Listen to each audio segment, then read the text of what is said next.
Je viens d'écouter une émission avec Françoise Hardy sur Emmanuel Macron et je l'ai mise d'ailleurs sur mon compte Twitter et sur Facebook Albron. Et elle énumère très rapidement les astralités de Macron. Sauf que elle oublie totalement son signe ascendant et son degré ascendant. Donc en 2000, au XXIe siècle, un astrologue peut se permettre de ne pas signaler l'ascendant d'une personnalité politique ou de qui que ce soit d'ailleurs. Je trouve ça inacceptable. Parce que pour moi, l'ascendant, c'est le cœur même du thème astral. C'est même le pivot du thème astral, beaucoup plus que telle planète ou même que le signe solaire. Alors, je reviens sur Macron, justement, qui a son ascendant à l'extrême fin du Capricorne, quasiment en Verseau. Et ce qui nous intéresse dans l'astrologie que j'appelle ascendantale, c'est où se trouve Jupiter, puisqu'on peut considérer que les hommes politiques du type Macron sont des jupitériens, et qui dépendent du cycle de Jupiter.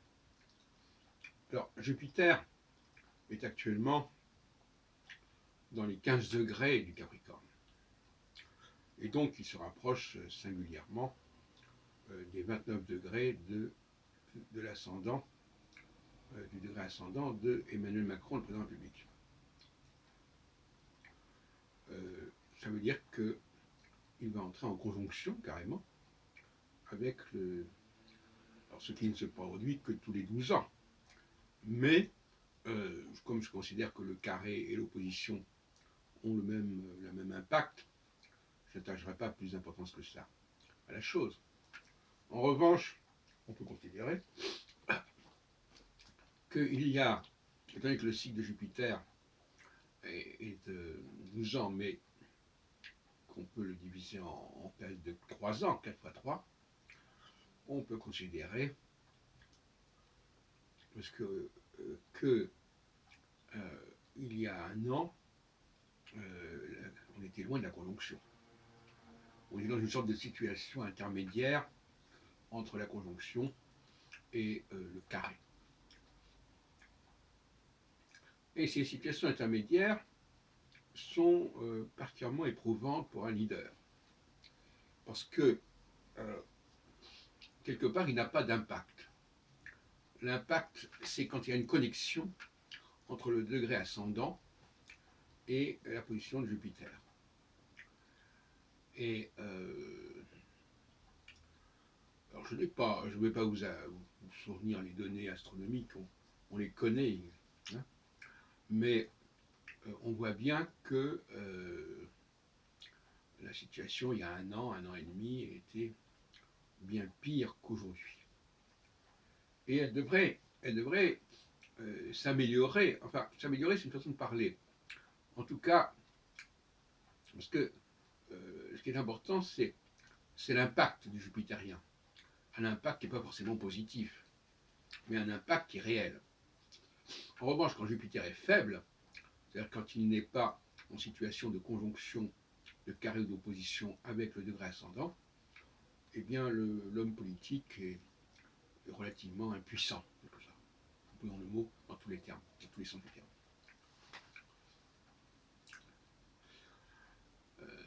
Donc choisir un président public, ou qui que ce soit, c'est s'imposer un certain calendrier. Puisque un calendrier au niveau d'une société. Quand un groupe, une société, un État, se donne, selon des procédés divers et variés, à un président public, eh bien, il se détermine de la sorte un calendrier, avec des hauts, des bas, sinusoïdes, ou yin-yang, comme on appellera ça, comme on voudra.